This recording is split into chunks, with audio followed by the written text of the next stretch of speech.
ये कहानी है मेरे एक सब्सक्राइबर रौनक की, जो कि एक सच्ची घटना पर आधारित है।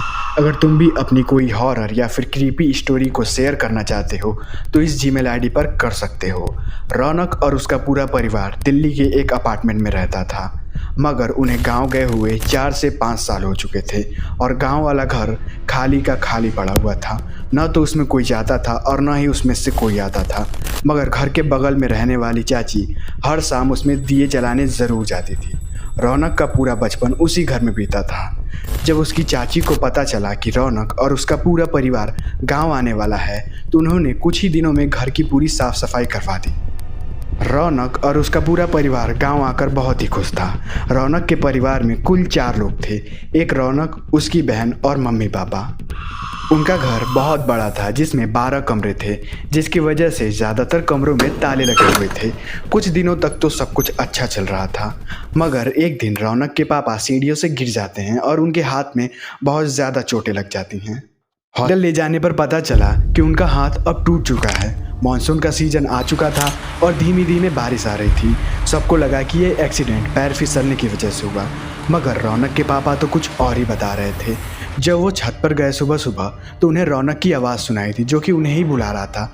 और वो जैसे ही सीढ़ियों से नीचे देखते हैं तो उन्हें कोई पीछे से धक्का दे देता है, मगर उनके बातों को किसी ने भी सीरियसली नहीं लिया। और यही इनकी सबसे बड़ी भूल थी क्योंकि रौनक उस समय 18 साल का था और वो भूत तो भूत, उस समय भगवान को भी नहीं मानता था। मगर आज रात कुछ ऐसा होने वाला था जिससे रौनक की पूरी सोच बदलने वाली थी। हाथ टूटने के 3 दिन बाद रात 9 बजे गांव में बहुत तेज़ बारिश आती है और बहुत तेज़ बिजलियां भी कड़कने लगती हैं, जिसकी वजह से बिजली के खंभे उखड़ जाते हैं और पूरे गांव में अंधेरा ही अंधेरा हो जाता है। बारिश की वजह से घर में बहुत ज़्यादा उमस होने लगती है, जिससे परेशान होकर रौनक के पापा और उसकी बहन बाहर वाले रूम में जाकर सो जाते हैं, क्योंकि इस कमरे में 3 खिड़कियां और 2 दरवाजे थे अंदर बाहर जाने के लिए।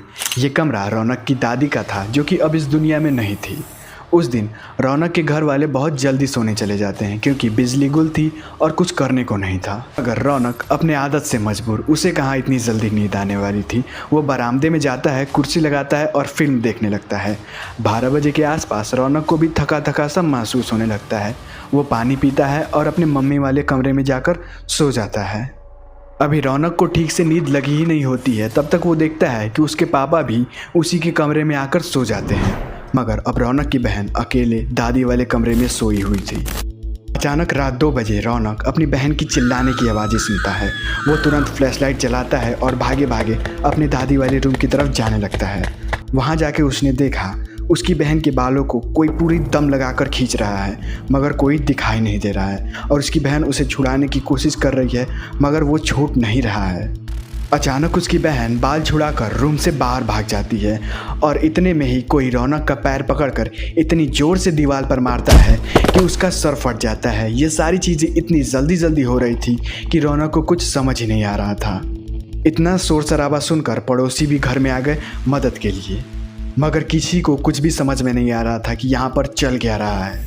मगर अगले ही सुबह रौनक का पूरा परिवार और उसके बाद रौनक के परिवार का कोई भी सदस्य आज तक उस घर में या फिर उस गाँव